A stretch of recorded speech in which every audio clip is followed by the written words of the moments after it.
Give me 1 second. Let me pull up the video on my own YouTube because I notice comments come in slow for some reason.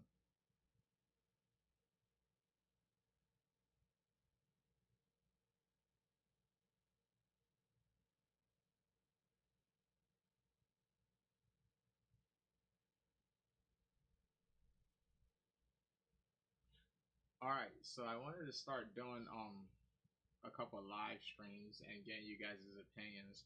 I'm probably gonna do some more during like fight days because I know more UFC guys, like more MMA fans, are actually on here, and this one be as more. This would be a little more serious than the regular comedy stuff that I post on the channel, but I'll probably put it up on the community tab to ask for like opinions on like, hey, what time should I do it? Like you guys see this one, this is just like random, spontaneous, so there's nothing going on. But oh, he said the mic's a bit quiet. Let me move it in. Give me 1 second.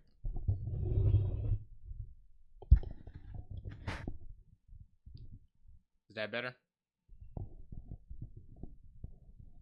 291 live reaction. Yeah, to be, I wouldn't mind doing the what who's 291 Poirier versus Gaethje. Yeah, I wouldn't mind doing the UFC lives at all. But like I was saying, today is more supposed to be like I do these Substacks. Shout out to my boy Kevin. Kevin, like he sends me questions and I reply to them and he writes them up for me on my Substack. So if you guys aren't subscribed to my Substack, go ahead, hit that subscribe button on the Substack and the YouTube. All right. So it's in the community tab, so it should be there. Is Randy? I'll be there at the 6 BJJ. The 10-minute rollouts was fun. Oh, okay, trying to choke. Oh, what up, Chukri? Oh, nice. We got a nice little party in here, man. But yeah, no, yeah, I could do 291. It's if 291 is on the East Coast, I think one of them is coming to Boston. I'm probably gonna go watch that in person. So if it's the one on the East Coast, I'm not doing it. But some of the smaller shows, maybe like the fight nights for sure, I'm definitely doing that because I'm not going to the Apex for the fight nights. But yeah, 291, Aljo versus O'Malley. I might do that. Whichever one is not on the East Coast. So if Aljo versus O'Malley's the one on the East Coast, I'm not doing that. If Gaethje, y'all know what I'm trying to say. But yeah, shout out to my man Kevin Fun. He does all my Substacks for me. He presents me the questions and I just answer them. And shout out to him because I don't even have to write it out. I just send them like back as like a voice memo, and he writes it all out for me, making me sound a lot smarter than I actually am. So the one for this week, let me see if I can fix this crop a little bit. Boom, boom, boom, boom.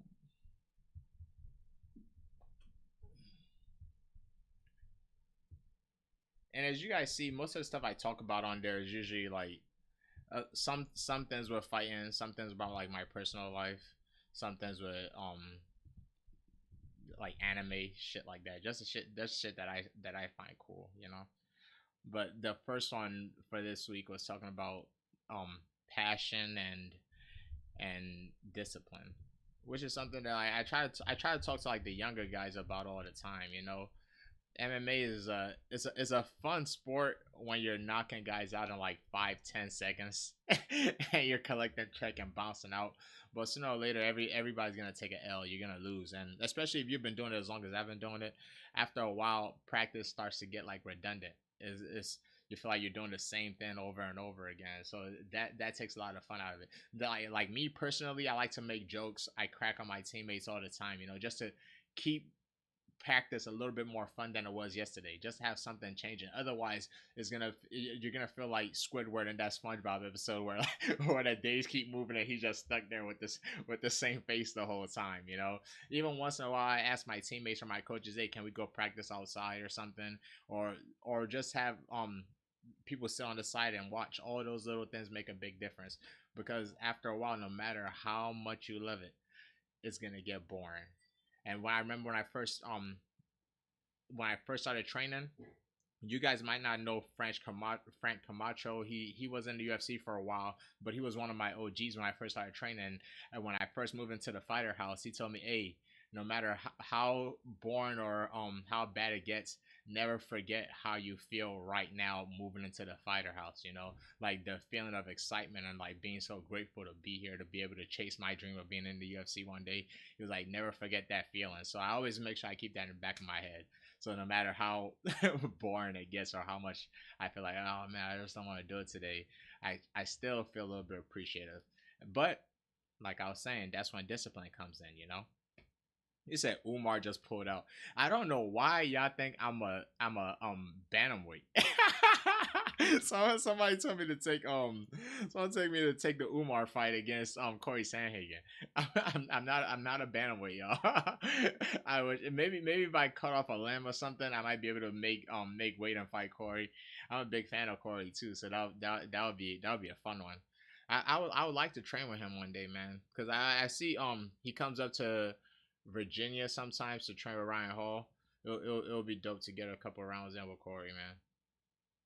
You said you wish it was. I wish we had Giga versus you. Yeah, man, that's one of those fights I got. Like, I don't know what the hell has happened. That it tried to get set up a few times. I really don't know why it didn't happen last year in October, but then it was supposed to happen again between us in April, and then I pulled down. I pulled out of that one. I hurt my back very very bad, so I'm still dealing with it to this day. So it sucks, but it is what it is. Uh, you think I should do a shoey? You're out of your mind. I see. That's like that's what we call some white boy shit right there, yo. But I know that's some Australians that be doing that shoey. That's fucking disgusting. I would never do a damn shoey ever. And then sometimes they have people like spitting inside of their shoes too. It's like, yeah, no, that's disgusting. But yeah, I know I completely got off the topic. I don't even remember where I was at. Bisman's the goat. Yeah, shout out to the goat, man. I could count Bisman. And if you see me looking at my phone a few times, because I don't know what's going on with the damn with the chat box here, it comes in so slow. So I gotta look at my phone to actually see like what you guys are saying in real time, so I can actually respond to it. Love your breakdowns. Unfortunately, I started following you and MMA as a whole after the last fight. Wanting to see an octagon again, man. Hopefully soon, man. My goal was to try to get on the September 23rd card, but we'll see. We'll see how it goes, man. I just the thing with my back right now is kind of depressing. I won't even lie to you, because no matter how good it gets, it just takes one wrong move and grappling, and like I feel like I'm back to square one again. But fingers crossed, man. I haven't had an incident in about 3 weeks, so so we're gonna keep that going. Hey, MMA hoes, what's up, man? What up? What up? For you guys that are just joining, like I was saying before, this is supposed to be like a Q and A for my Substack. I do Substacks every week. It comes out on Wednesday. Shout out to my boy Kevin. He puts them out for me, and I feel like I want to start like going into more details about the Substacks. I also started doing like members for the channel, but it's one of those that I just set the price. I was like, yeah, what are you gonna offer them? It's like, if y'all feel like being a member, just be a member. But y'all can let me know what you guys will want to be a member as a member of the channel. But for now, it's just giving me free money. So if you're on the stream and you feel like giving me free money, become a member of the channel. But yeah, just maybe you can write in the comments like, hey, members will want this, this, this, this, and this. All right. Yeah, the Substack then was really, really dope. Kevin, he messages so many different like UFC fighters on Twitter, and one day I saw his message that he messaged me about starting up a Substack, and at first I thought it was gonna be a little bit lame. But luckily for me, my coach has said something to me about newsletters before, so it's a different way to connect with your fans. I feel like it's a more it's better because you're sending it directly to their email, and you could send like more private stuff to them, even like on my Substack, I might start linking like some private YouTube videos, and maybe that's something I could do with the members too, maybe more private stuff like according to fight week, how the fights are going, like maybe game plan shit like that. I think that would be dope for it. What is the injury if you're comfortable with sharing? Yeah, no, it's no problem at all. I herniated a few discs in my back. It was L4, L5, and L3, L4. And they started pushing on the nerves like really bad to the point where I had like really bad sciatica for a while. I got cortisone shots in both discs, and that really helped with the sciatica.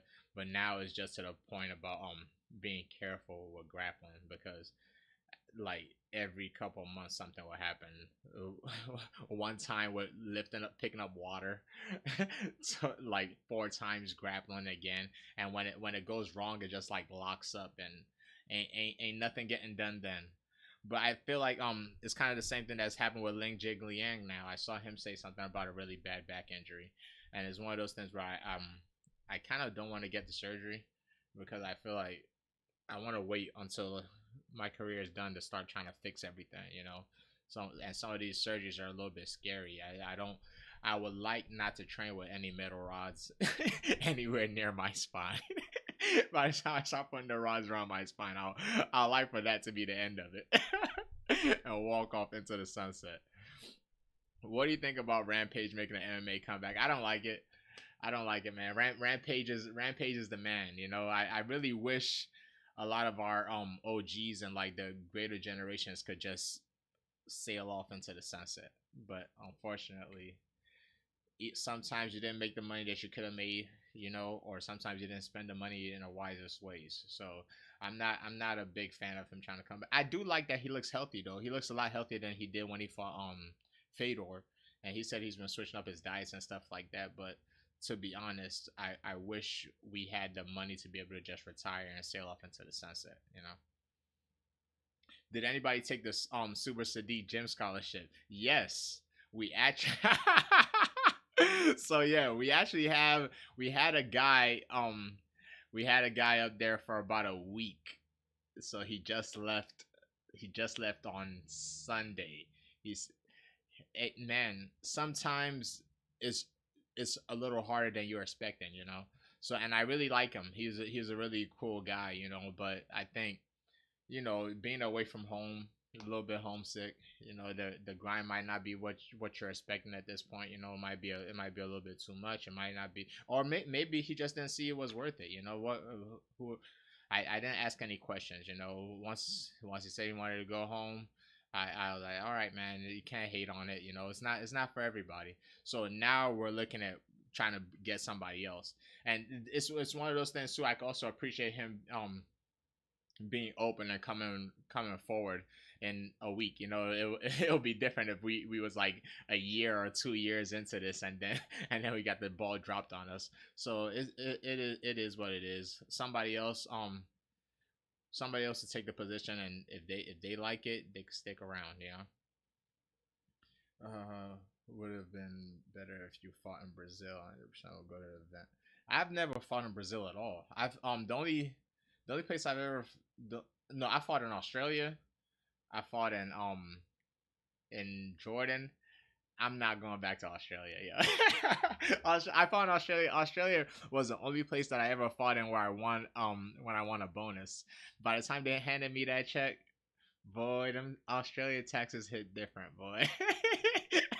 I was like, so this is what those Republicans are talking about. They didn't even give me a chance to not pay the damn taxes. They just took the shit out my check before they handed it to me. So yeah, that was my first and last time fighting in Australia.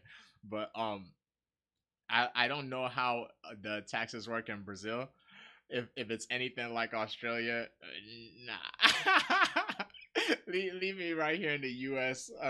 The only unless if they finally do that damn Africa card, I would like to fight in the U.S. and keep as much of my money as possible. It really really hurt my soul how much they took from me in that Australia fight. But oh yeah, back to the whole point why we was here in the first place. I'm sure like I was saying, no matter how much you love something, sooner or later it's gonna get boring, And I like to bring the energy onto the mats or wherever I'm training at as if it's still my first week. So if that's making jokes, if that's playing a different kind of music, that's just interacting with new faces. That's one that I actually feel like helps me a lot, because there's always constantly new people like coming into the gym. So if you see like I try to introduce myself to everybody, even if I know they're not trying to fight. If there's just somebody that's trying to work out, the mothers, the fathers, those are like my favorite people that in the gym, like the regular average person that's just at the gym to get healthy. I've always been impressed by that shit, especially when I'm cutting weight for a fight. And I go into like a random gym and I see regular people like working their ass off. I'm like, why are you doing this?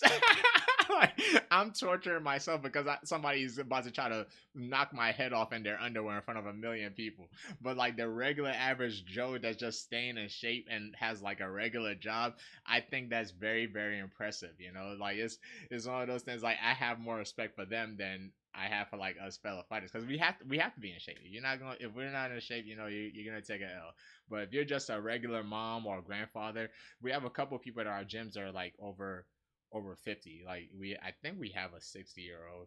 I'm not sure if he's 60. I might have just added like 10 years on him, but I like to introduce myself to them.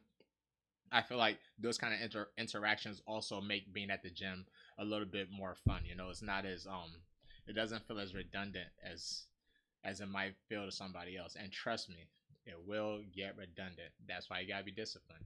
You set your alarm. If I'm supposed to be at the gym at this time, you make sure you're at the gym at that time. If you're if you know that you're gonna miss a day, I take a lot of pride in not missing practices. And that doesn't mean like, oh, you get hurt, you could sit out or let your coaches know. But I feel like somebody should know where you're at all times. As long as practice is going on, if you're not there, there needs to be a reason. I can't even think of any time I've ever just no showed on a training session, And that's one of the things I try to pass on to the younger guys now. A lot of them, man, they see the glamour, to be honest, even now sometimes I don't even take some of the amateur guys at our gym seriously until they lost. It's like I feel like until you've lost, you haven't really experienced what being a fighter is. It's like you're just seeing highlights. To be honest, I was that way too.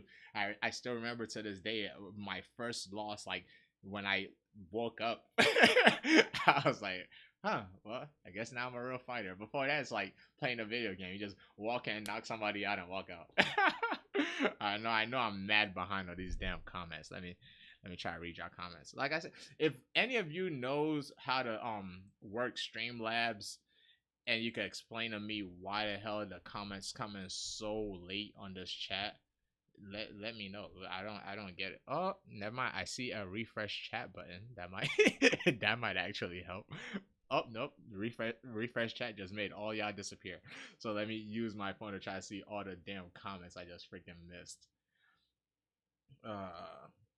Who's the top 3 opponent I want right now? To be honest, anybody that's ahead of me. I just want to move forward. I could all my fights recently, I had to fight back, and my ranking either stayed the same, or worst case scenario, they bumped me back for beating the last guy. For taking this fight, we're dropping you one grade. So that's the worst one out of them. But yeah, anybody that's forward, I would love to do it, man. Yeah, Dom used to train at our gym back in the day. How does it feel to fight in the Apex? Do I enjoy it? Yeah, man. A lot of okay. I don't know if it's a fan thing, or I've talked to a few fighters that also have that same thing, like, oh, they hate fighting in the Apex. I never had a problem fighting in the Apex. The Apex to me just felt more like training, which is, I guess that's why some people don't like it. It's because they want to have like a big showing, like, oh man, I'm in a UFC fight. But I didn't think the Apex was bad at all. Like, and the steps and fighting in the Apex. Okay, let me explain to you how fight week goes usually for the UFC. You get there Tuesday, you do all your check-ins and stuff like that. You get your bags, you go take your pictures if they need you to take pictures. You do your media obligation, and when you're at a hotel, you have to fight at a venue. You're constantly bouncing around, like driving everywhere to do all this stuff. A lot of those Apex fights, all that happens like in the same like general facility. Like everything's happening in the same place. So like it's less hassle, less headache, and then you win your fight, you drive right back to the hotel. It's like it's very seamless process. And then on top of that, during the fight, the cage is a lot smaller. You could hear your coaches. Is like it's very easy to hear your coaches.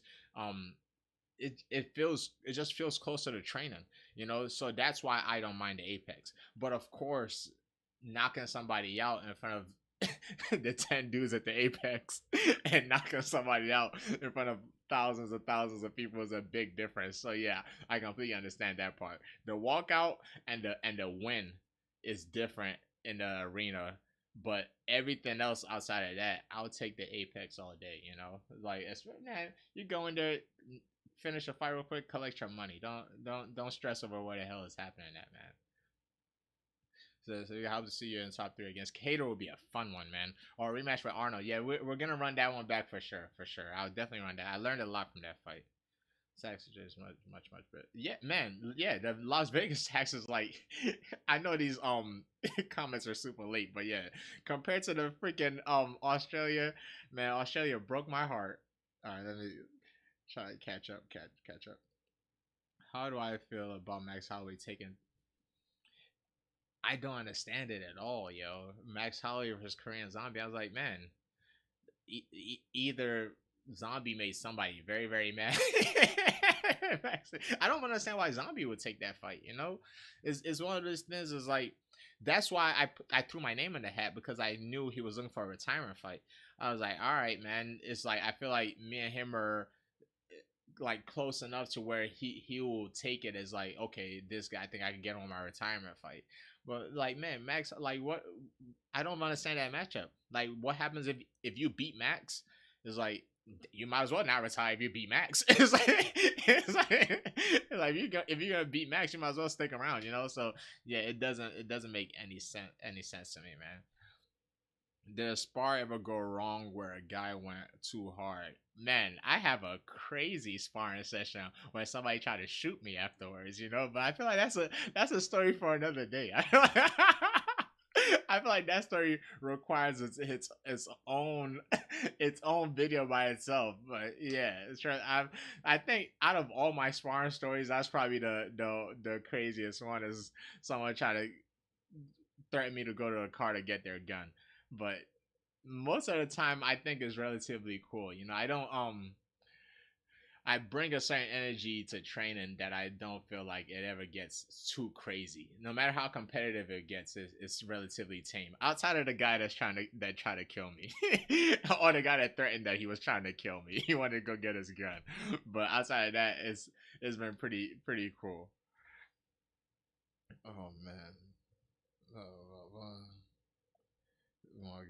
Probably might try to get Diego Lopez a fight, or Diego Lopez. No, what man? I was very impressed by his fight for sure, but nah, I just said I'm not trying to fight backwards, please. Yeah, Mosvar, I'll happily take Mosvar, not no Diego Lopez, please.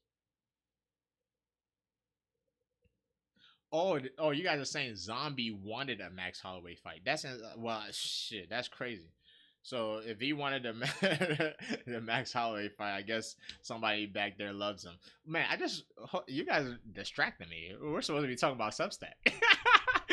We're talking about Substack. It turned into a complete Q and A. All right, hold on. All right, so we're done talking about the discipline and passion thing.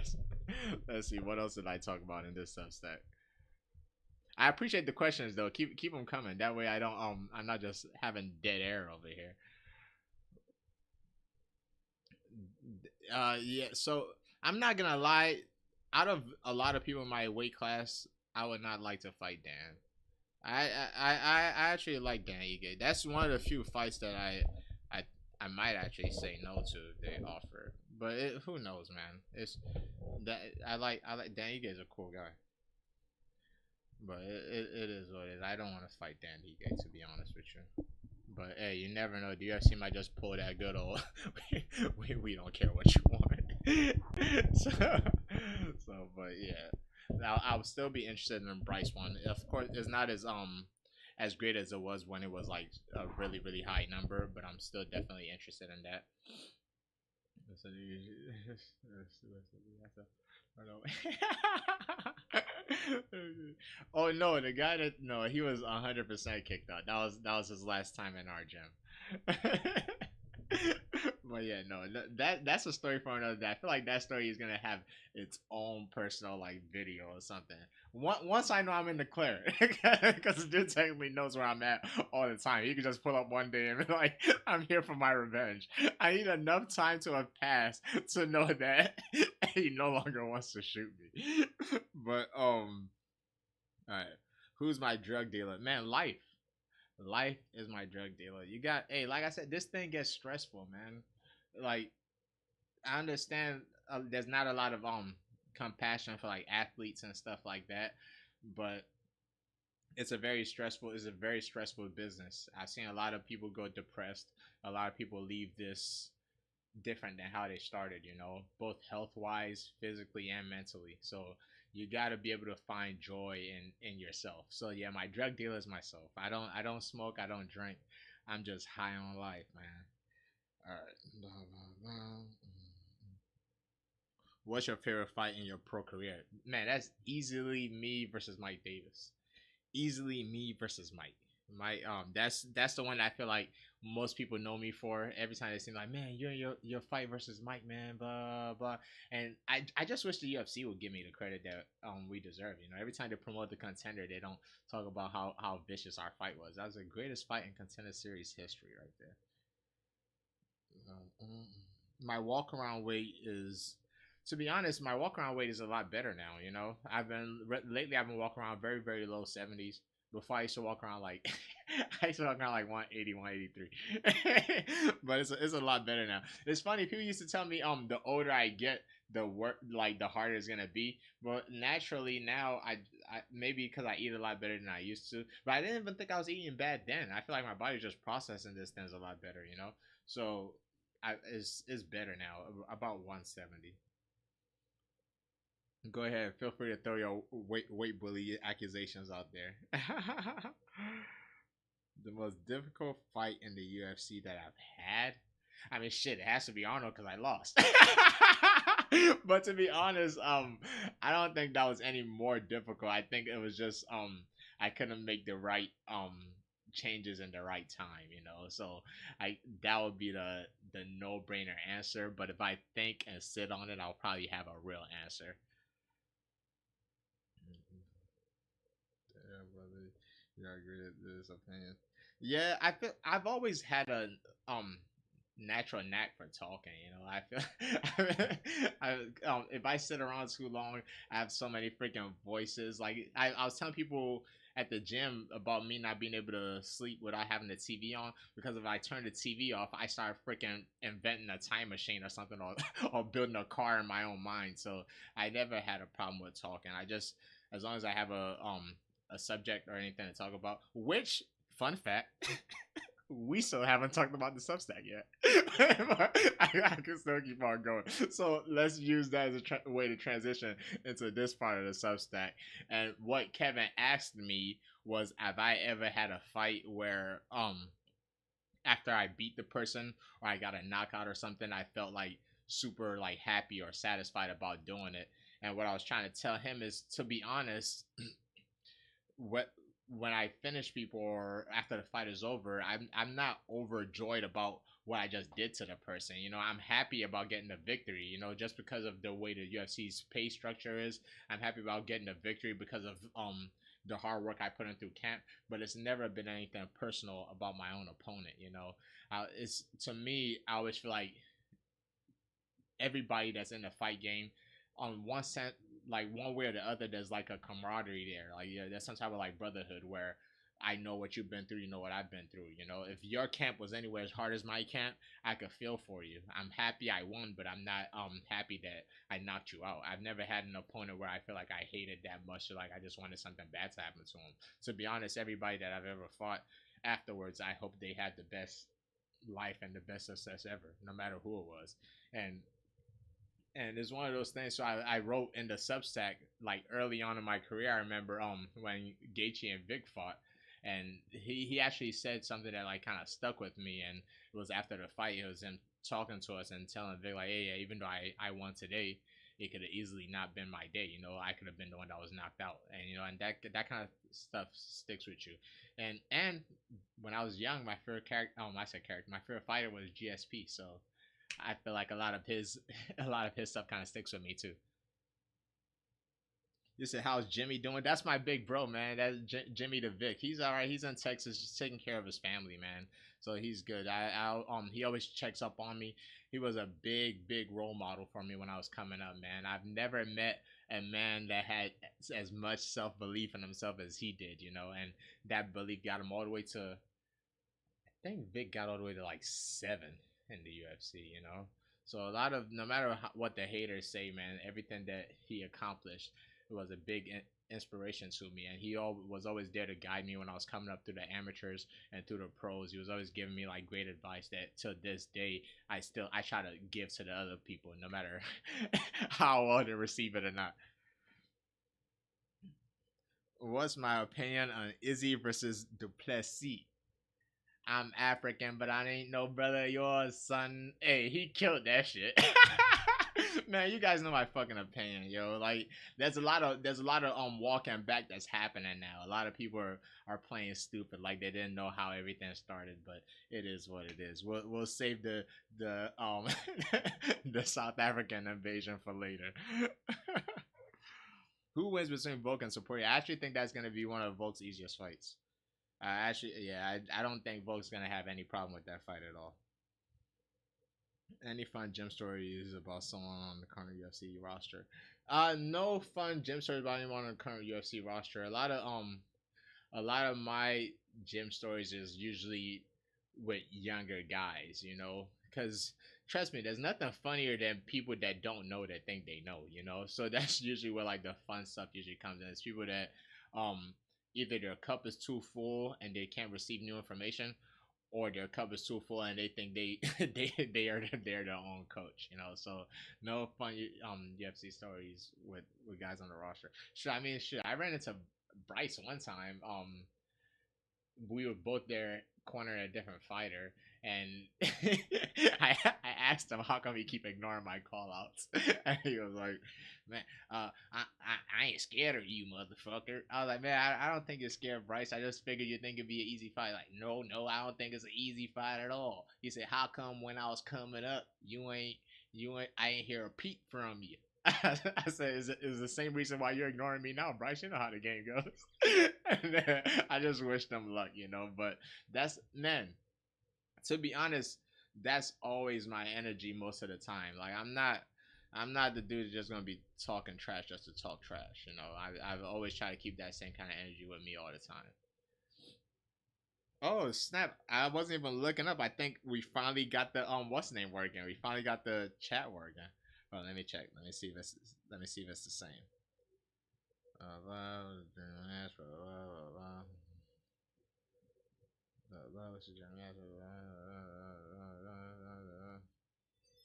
Oh, I said Izzy's in the chat. If he is, I would like to say thank you because Izzy hooked me up back like a few videos ago. I think I got like a good like maybe like 3,000 subs because of Izzy gave me a shout out on one of his videos, man.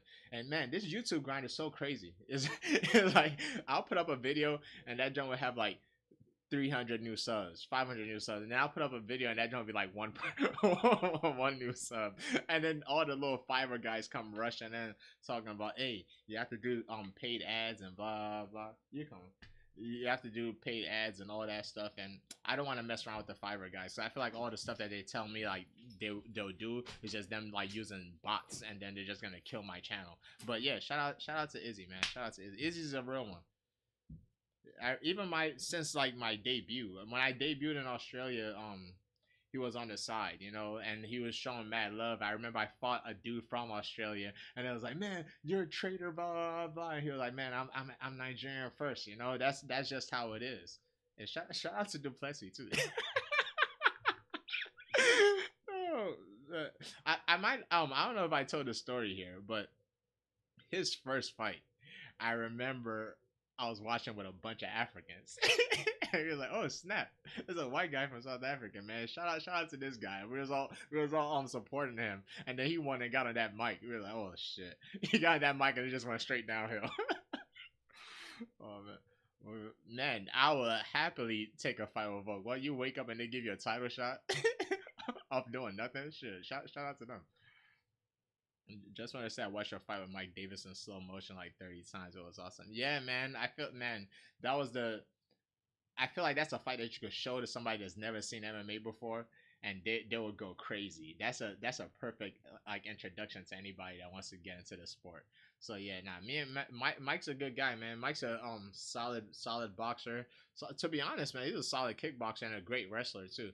And Mike's gonna do some big things. The only people Mike's lost to so far is me and Gilbert, you know. So I think he's gonna do some big things for sure. Where's it head? Is auto? Oh, he says auto. Yeah, yeah. He said disregarding the fight that they had, is Aldo still the the goat at 145? I think so, man. I feel like I don't know how many defensive Volkanovski has had now. Volkanovski is the better fighter, but I feel like the goat sometimes isn't necessarily like the better fighter, if that makes any sense. It's kind of like what you accomplish in a weight class, and there's always gonna be a bias there because you're talking to like people in my age group who watched Aldo. I feel like even Volkanovski might say Aldo's the GOAT, you know?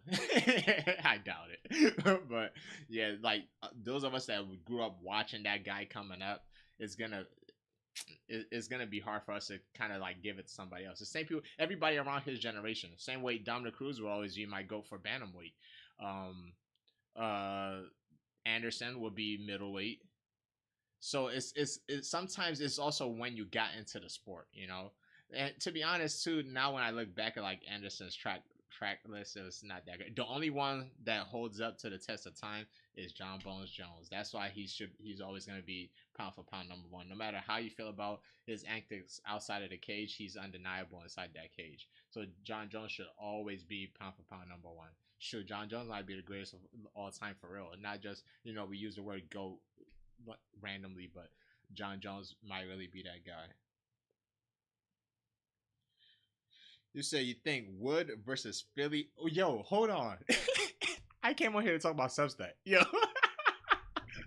Alright. Oh wait, no, I feel like I did talk about this. Alright. Let me make sure. Alright, let me make sure there's nothing else I'm supposed to be talking about that I actually did not. Okay, yeah. So that's it. This one was a. Oh, okay. Well, this we're gonna get a little bit more serious now. This is my dude Andre. He actually went to my same high school, and I didn't find out he was doing martial arts until like a lot later. I saw that he took an amateur fight, and he was at our gym for a little bit too. But he recently found that there was like a tumor in his brain, you know. So he was having seizures and stuff like that. Luckily, they was able to find it and they took it out, but it's one of those things where like you guys know how much like the hospital cost is and stuff like that. So his way of life has like been greatly affected. Obviously, he's not fighting anymore, and it's one of those things where I still say, man, thank God that they found that, because it's better that you find that now than you find it out like in a fight where something crazy has happened. So I did put on I put the GoFundMe on my Facebook. I put it on my Twitter. I put it up. I'm not sure if I put it on my YouTube, but if you go on my Twitter, it's definitely still there. It's on my Facebook. It's on my Instagram, but freaking Instagram doesn't let you write links inside of the actual post. So I had to put the link like in my story. But go on my Twitter and on my Facebook. I'm gonna add it on YouTube here if I didn't already. But yeah, if you can have anything you want, just donate that to him. All right. You said regarding Andre's GoFundMe, did you get worse from fighting? No, it has nothing to do with fighting. I think it was just one of those things that I don't want to say cancer, but like when I hear tumor, that's what I think. You know, it's just a clump of cells. So I don't want to misspeak on something I don't know about. But yeah, if you guys have any like spare change or anything like that, go ahead and use it. Somebody said the ADHD is crazy.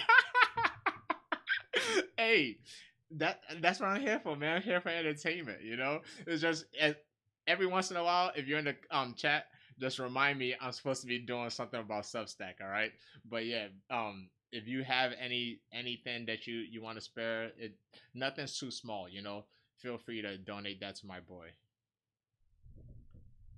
All right, let's see. Back to Substack. All right, I feel like now we're just. Oh, nice American culture shock. All right, well, before we get on this, let me answer answer more of your questions. The ADHD is crazy. That's hilarious. Is that you? I never knew Raphael Fazim looked like Marcin Tobero until I watched his Unprofessional Breakdown. Hey, yeah, man. To be honest, so this is how I do the Unprofessional Breakdown. Before I used to people used to think like I was just like looking at the thing and just coming up with it on the spot, but I would look at the card like through the week, and I'll kind of have like the idea in my head already. The hardest part about the making the Unprofessional Breakdown is trying to do all of it in one take without messing up.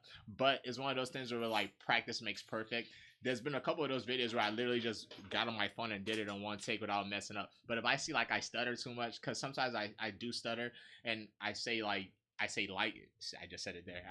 I say like too much, or I start saying 100%. Like those like my go-to catchphrases. If I say that, if I feel like I've done that too many times, I'll restart it and just do it in one take. But the Marcin Tobero versus Fazim one, I mean the Tom Aspinall versus Fazim one, it was one of those things that, like, I was trying to see like what's funny about this matchup, and then in my head I was like, man, this dude looked like a fat Raphael Fazim, and I was like, oh wait, there goes the joke.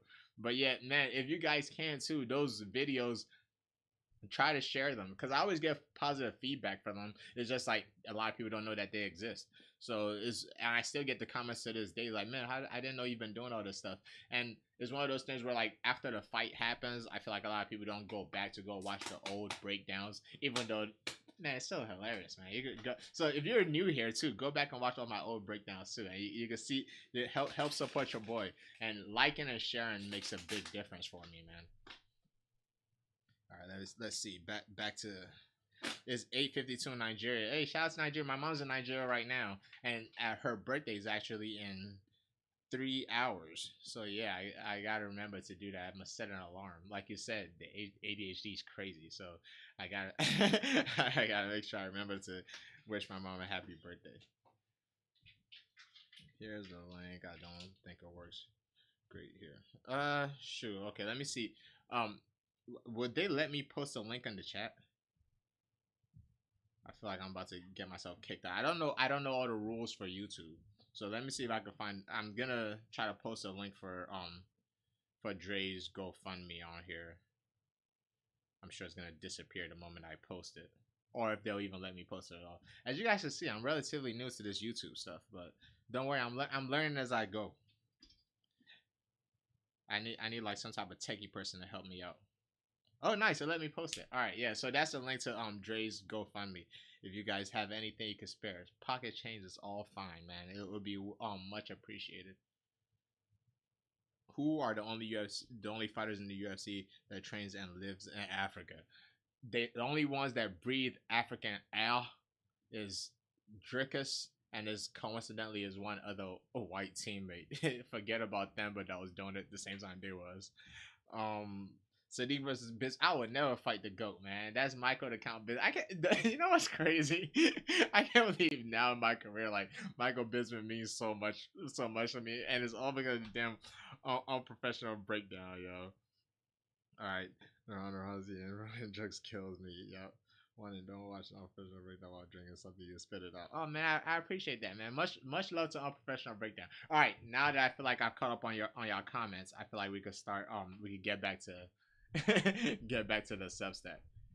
All right, so this one, I think I forgot what question Kevin asked me. I'm sure whatever question he asked me, the answer I gave him had nothing to do with it, so he just wrote this. But I think he was asking me about what I thought America was gonna be like before I got here, and to be honest, my only reference for America was the stuff that I saw on TV. So it was literally Home Alone, like New York snow, or the California beaches, you know. So that's kind of what I thought I was gonna get when I came here, and I ended up in fucking PG County in the middle of rainy winter when it wasn't snowing at all. So I got like the worst of the worst of everything. So it was one of those things. It was definitely a culture shock, especially the biggest culture shock to me, to be honest, was the way kids interacted with adults. because you know in Nigeria, like it's kind of, man, you're a kid. It's kind of open open season to get spankings from anybody, and everybody. So like, there's a big respect gap that exists here that doesn't exist in Nigeria. So like I'll be in class and I just see like the kids, like it wouldn't even be like they said something disrespectful. It's just like if they said something challenging to an adult, I'm like, whoa. I can't believe you just challenged your highness, you know. So like that was a big culture shock to me. But what we talked about was like snow. My first time seeing snow, I freaked out my first time seeing snow. I have a picture of it to this day. I ran outside with no shoes on, came back inside crying because that jump hurt like hell. Like to this day, I still don't feel like I've adapted to the cold here. You know, I'd rather have it hot than I would rather have it cold any day. All right, back to the comments. That do help you prepare. Stat diggers help you prepare for the breakdowns. I have no idea what that means, my friend. Yeah, well, the only UFC fighters from Maryland. He said Kobe Covington, you and me are the only UFC fighters from Maryland. Actually, Maryland has a few UFC fighters now. So I would say the first one I knew about was Mike Easton, but I think Mike Easton is more a DC guy than he's a Maryland guy. I think he grew up in Washington DC, so he always represented DC, and that's actually the reason why I initially came to my gym because I saw him fight when Don the Cruz fought Mighty Mouse here in DC, and it was like, hey, Mike Easton's is a native to this place. I was like, oh shit, there's a UFC fighter in Maryland, and then after that it was Ron Stallings. Ron Stallings from Baltimore. We still count them, you know, DMV, but we count them. And now there's a few DMV fighters, but Maryland is me and Teflon, and Semi Matt Shammersberger. I think no, I think Matt is from Virginia. I'm not sure. So we can, hey, all DMV fighters I count them. So now is Matt, Teflon, me, Miranda Maverick, Tucker Lutz, and the flyweight. I'm having a brain fart right now on his name. So if you're a DMV guy, it's all the same. If you're from around here, you know DC, Maryland, Virginia, we all consider all that the same kind of things, you know. But to be honest, DMV is kind of really like PG County, PG County, and they say anywhere that the metro can access is DMV. So there's a few of us. Sorry, Kobe Covington, you don't count. Shout out to PG County. Yeah, that's what I'm talking about, man. I had dreams about America before coming here, and it was nothing like my dreams. Yeah, I feel like that's a lot of Africans. That's a reality that a lot of Africans face. Like, yeah, it's nothing like you imagine, you know. Especially if you have family back home, man, your family think if you're in America, you're automatically getting paid big, you know. But it's really never really like that, you know. But I will say the chat box is working better, so maybe the more I do this, the better it'll get. Or if you guys could DM me on what you think is the problem or why the chat box is so slow, then that could help out too. Yeah, Miranda's. I think Miranda's from either Virginia or West Virginia. But the reason why I remember all these people is because they were all we all came up like in the amateur scenes together, so I would see them like in the amateurs, you know. So I'm pretty sure Miranda is from Virginia. If not Virginia, West Virginia. But I'm pretty sure it's Virginia, you know. Move to Canada. Hell no. He said, I see you and Kennedy. Man, shout out to Kennedy, man. Yeah, man, I hope so. Me and Kennedy being future champions. Man, Kennedy is one of the better guys in the UFC, man. A really good dude, really religious, man. The first time I met him, he was just praying for my mom, you know? And ever since then, he's been like one of my mom's favorite fighters, you know? Like he's a real solid dude, man. Like that guy, he deserves all the support that he gets, you know. So I'm always happy when I see him win, yo. And now let me get back to the Substack. See, I remember that time the ADHD ain't kicking that bad. All right, I'm pretty sure this is the end though. Let's see what else. Yeah, after that we just started talking about anime shit. I don't know how many nerds we got in here. I feel like the oh wait, there we go. That's something we could talk about. Now, my dumbass, I made the whole video of the Tom Aspinall versus Marcin Tabura wearing a shirt, a freaking merch shirt, but I did not address it at all. I wonder if I could even find it over here. Hey, Ash, can you throw me that shirt over there? So I made the whole video wearing one of the shirts, and I didn't even address it one time. But yeah, man, I get some unprofessional breakdown merch. I think I, I got I made one for Bisbee. Oh man, I feel like the green screen is messing with it a little bit. Yeah, so you can't see it very well. But it's unprofessional breakdown merch. I got one for our goat Bisbee. I had one for on the back it says banking on Bisbee. I made one for Rowdy Ronda Rousey and good luck with your picks. But it's also there with like all my regular merch stuff too. So like under any of my videos, you could just click and buy it. I wish I was smart enough to address it when I actually made the damn video, but I completely forgot. So yeah, that's something. Make sure you get the unprofessional breakdown merch, yo. Come on, man. How do you expect me to keep making you guys more millions if I don't have my pocket stacked? All right. But yeah, we're almost done here. Like I said, let me know what date and times you guys would prefer me doing these live streams. I know today was just random. That's why I called it a test. You know, I didn't want to notify anybody I was doing this, but I think we had a consistent like 20 something people in here, so not bad, you know. But if I do schedule in the future, I feel like it'll be much better. And same thing. What I'm looking for is what times I should start doing the live streams, which UFC events y'all want me to do, and the membership. Yeah, go be a member of the channel too. Right now, I'm offering you nothing. Become a member, you get nothing in return, but I would appreciate it. And what you guys want me to start offering the members of the channel, and that's it. And that's it. UFC. All right, y'all. Peace out. Peace out. Peace out. Great stream. That was actually pretty fun.